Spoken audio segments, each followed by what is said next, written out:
This problem involves working with an array list of integers where we're going to end up adding some values to the list.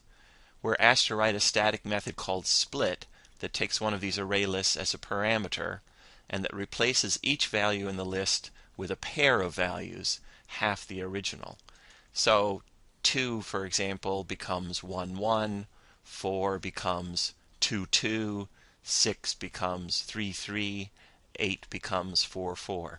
So we end up doubling the size of the list because every value in the list is replaced by a pair of values. There's some other information here about what to do when you have an odd number. When you have an odd number, there's an extra 1 to be dealt with somehow, and it says that it should be included in the first number in the pair.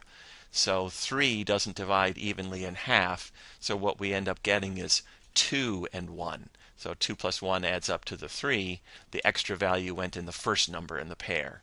And similarly, 5 gets split into 3 and 2. 7 gets split into 4 and 3. And we have some examples here of what to do with zeros, what to do with negatives. We might have lists with only one value in them. We might have an empty list. These are kind of all cases to consider that make for good test cases. I've set up a testing program for us to work with. It includes all of those different cases that were listed in the problem statement. I'm using the array syntax here, so this is going to involve an array list and not an array, but it's still convenient to be able to use this syntax for initializing an array to a specific list of values. And we pass that array into a testing method. And what I do in the testing method then is to construct the array list and to transfer things from the array into the array list. So this is a case where we're dealing with primitive data. What we're storing here are really simple int values like 17 or like 42, but Java doesn't allow you to have an array list of int. You can't use that type in declaring an array list because you're not allowed to use the primitive types in a declaration for an array list. We can only use the object types, the reference types. So we have to say array list of integer. Integer is a special class of objects that contain int values. So we can manipulate it as if it were an array list of simple int values, but we have to declare it in this way. Its type is array list of integer. We're declaring a variable here called list, and we construct a brand new array list of integer. Again, that's its type. And then we use a little for each loop here to go through the values in the array, calling the add method on the array list to put them into the array list instead. Then we print out the contents of the array list, call the split method, and show what is in the list after split is called. So our task is to write a public static void method called split that takes an array list of integer that we could call list. That's what we're supposed to fill in. So this problem involves going through the list and for each value replacing that value with two brand new values.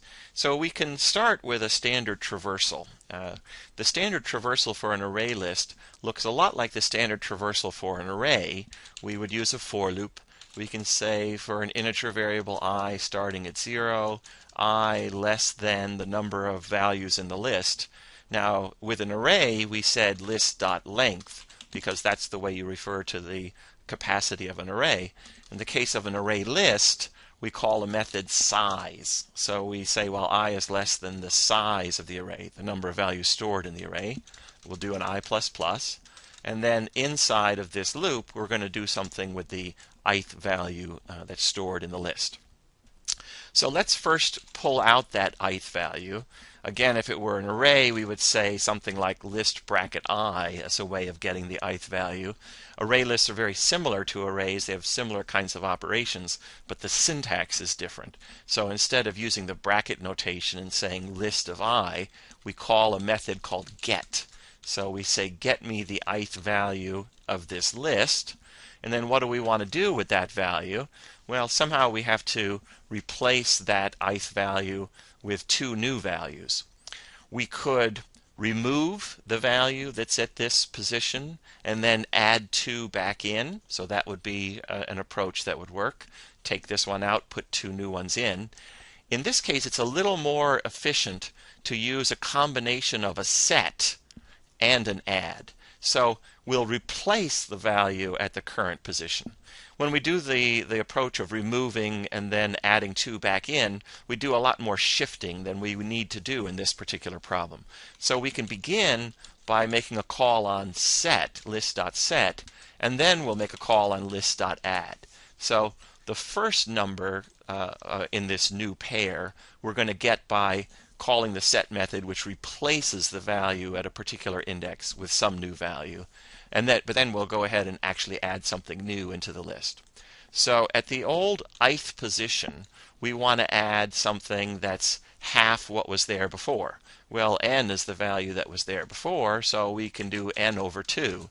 Say let's set the ith position to be n over 2. And then we can set the position that's 1 to the right of this, the I plus first position, to also be n over 2. So we set the ith position to be n over 2. We add at the I plus first position a value n over 2. I've got an extra comma in there that I don't need. And that's a good first attempt at this. It turns out it's not going to quite work for a couple of reasons, but it's a good start. Let's go ahead and compile this code and run it, and we'll see what we get. When we run it, it says that it's splitting 2, 4, 6, 8, and then it takes a little while. It kind of gets stuck, and it runs out of memory. So that's an unusual error message to get. This is a case where the debugger can be very helpful for us. So if we, say, set a stop right here inside of the for loop. So we'll just stop every time inside of this for loop. And we'll go ahead and debug this code. And so if we stretch this out a little bit to have a little more space to be able to see what's going on here. So here's the value list, the variable list. I can drag it out, and JGrasp has this nice ability to show me the 2, 4, 6, 8 that's in this array list. Inside of the array list is an array that could store a lot more than just this, but it's currently got the 2, 4, 6, 8 in it. And so if we kind of just say, all right, well let's just run through. Let it run another time through and see what happens. And what it ends up doing is it ends up replacing the 2 with 2 1s, and then there's the 4, 6, 8. That's pretty good. What we want it to do after that, after it's dealt with the 2, replacing that with the 2 1s, is we want it to work with the value 4. But it turns out that's not what it's going to do. The problem is that I here has the value 1. That's because we used a simple I++ in our loop. So we were dealing with the value at position 0 initially. There was a 2 stored at position 0. What we did is we changed that value to a 1, and we added 1 to the right of it. So we added this value 1 here. But when we added that new value, so this is the pair that we got from the original value that was at index 0, the other 3 values got shifted to the right. So this value 4 used to be at index 1, but now it's at index 2. So because we did that add, things are shifted over a little further. And so that's why I of 1 is not the value we want to be working with. We want to be working with an I of 2. So the problem here really is that we're doing an I++ in our loop. We're doing a simple increment where we just move 1 to the right, when in fact we should move 2 to the right because we've inserted something brand new. So we have to move 2 to the right.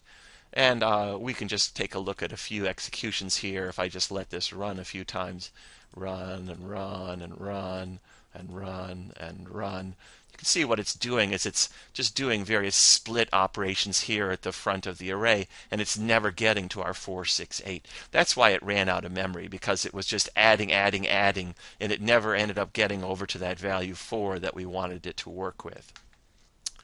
So let's close this and end our debugging session, because now we have an idea of what we needed to do to fix this. So instead of doing an I++, what we want to do is I plus equals 2. we want to be adding 2 to it each time. So we can go ahead and compile this version of the program, and let's see what happens when we run this version. It executes without going infinite, which is good. 2, 4, 6, 8 turned into 1, 1, 2, 2, 3, 3, 4, 4. That's very good. 3, 5, 7, though, this isn't working right. We have 1, 1 for the 3, we have 2, 2 for the 5, we have 3, 3 for the 7. The thing is, we haven't dealt with odd numbers here, so we haven't dealt with that particular case. And so basically anything in here that's odd, like the 17, it's 8, 8, all of those answers are going to be wrong relative to what we had seen in our problem statement. So in that original problem statement, what it said was that the larger value should go into the first value in the pair. So instead of 1, 1, when we're splitting the value 3, we want the first number in that pair to be 1 higher. So that was what we were supposed to be doing. We haven't actually done that yet. There's actually an easy way of doing this. Now what we could do is we could have some kind of, if n mod 2 is 1, so if it's an odd number, then we could be doing something special. But it's kind of a more clever approach to this, which is that we know that n mod 2 is going to be 1 in the odd case, and it's going to be 0 in the even case. Now, in the odd case, when n mod 2 is 1, we want to be adding 1 to this value right here. We don't want to be inserting n over 2. We want to be inserting n over 2 plus 1. So it turns out we can add n mod 2. And what will end up happening is that when it's an odd number, we'll be adding 1 to that first number. When it's even, n mod 2 will be 0. We'd be adding 0 to the answer.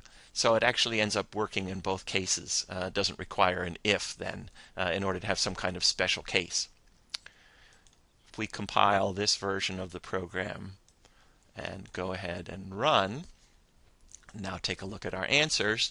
We now have 3 being split into the 2, 1, 5 being split into the 3, 2, 7 being split into the 4, 3.